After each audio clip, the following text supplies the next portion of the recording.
ಪ್ರಭು ಕ್ರಿಸ್ತರಲ್ಲಿ ನನ್ನ ಒಲುವಿನ ಸೋದರ ಸೋದರಿಯರೇ, ಇವತ್ತಿನ ಶುಭ ಸಂದೇಶ ಯೋವಾನ ಅಧ್ಯಾಯ 6 ವಾಕ್ಯ 32 ತಿಳಿಸುವುದೇನೆಂದರೆ, ನನ್ನ ತಂದೆಯು ನಿಮಗೆ ಸ್ವರ್ಗದಿಂದ ನಿಜವಾದ ರೊಟ್ಟಿಯನ್ನು ನೀಡುತ್ತಾನೆ. ಚಿಂತನೆ: ದೇವರು ಯಾವಾಗಲೂ ಕೊಡುವವನು ಎಂದು ನಮಗೆ ಈ ವಾಕ್ಯದಿಂದ ನೆನಪಿಸುತ್ತದೆ. ಮರುಭೂಮಿಯಲ್ಲಿನ ಮನ್ನವು ಜನರನ್ನು ಸ್ವಲ್ಪ ಸಮಯದವರೆಗೆ ಮಾತ್ರ ಪೋಷಿಸಿತು. ಆದರೆ ಈಗ ತಂದೆಯು ಶಾಶ್ವತವಾದುದನ್ನು ನೀಡುತ್ತಾನೆ. ಅವನ ಸ್ವಂತ ಮಗನನ್ನು ನಮಗೆ ನೀಡುತ್ತಾನೆ. ಈ ನಿಜವಾದ ರೊಟ್ಟಿ ಕೇವಲ ಉಡುಗೊರೆಯಲ್ಲ, ಅದು ಸಂಬಂಧ, ನಮ್ಮ ಆತ್ಮವನ್ನು ಪೋಷಿಸುವ ಜೀವಂತ ಉಪಸ್ಥಿತಿ. ದೇವರು ನಮಗೆ ತಾತ್ಕಾಲಿಕವಾಗಿ ಪರಿಹಾರಗಳನ್ನು ನೀಡುವುದಿಲ್ಲ.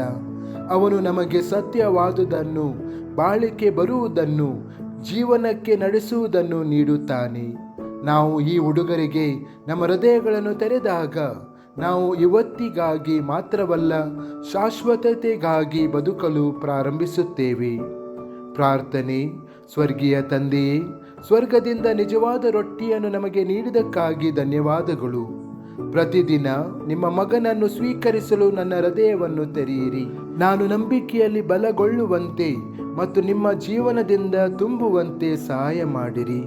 ನಿಮ್ಮ ಉಡುಗೊರೆಗಳಲ್ಲಿ ನಂಬಿಕೆ ಇಡಲು ಮತ್ತು ಶಾಶ್ವತವಾದುದನ್ನು ಹುಡುಕಲು ನನಗೆ ಸಹಾಯ ಮಾಡಿರಿ. ಆಮೆನ್.